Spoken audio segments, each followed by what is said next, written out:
Alors, juste une petite remarque concernant l'application de Newton local que je vous ai donnée par rapport à la fonction f de x qui est égale à 1 demi de x1 carré plus exponentielle de x carré. Donc je vous ai fait parvenir la correction.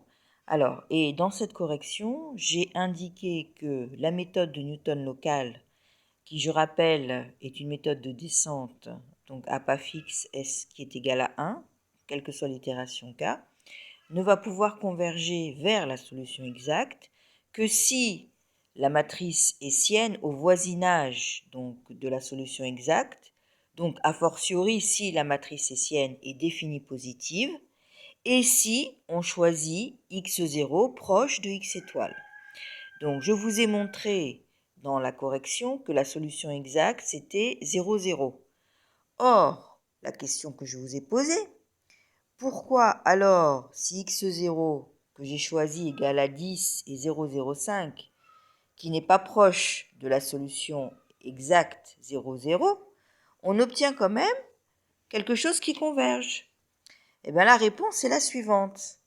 Au voisinage de la solution exacte qui est 0, 0, finalement, quel est le terme de la fonction qui l'emporte? Est-ce que c'est 1 demi de x1 carré ou exponentielle de x2 carré? C'est exponentielle de x2 carré. Parce qu'un demi de x1 carré, c'est proche de 0. Exponentielle de x2 carré au voisinage de la solution exacte, c'est proche de 1. Donc, pourquoi? Parce que f de x se comporte comme la fonction exponentielle de x2 carré au voisinage de la solution exacte 0, 0.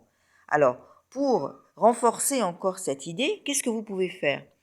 Eh bien, vous pouvez inverser les composantes de x0, c'est-à-dire prendre x1, la première composante de x0, 0,05, et la deuxième, 10. Et vous allez voir, dès la première itération, que vous allez diverger. Pourquoi? Parce que vous avez choisi une solution, une condition initiale qui n'est pas proche de la solution exacte.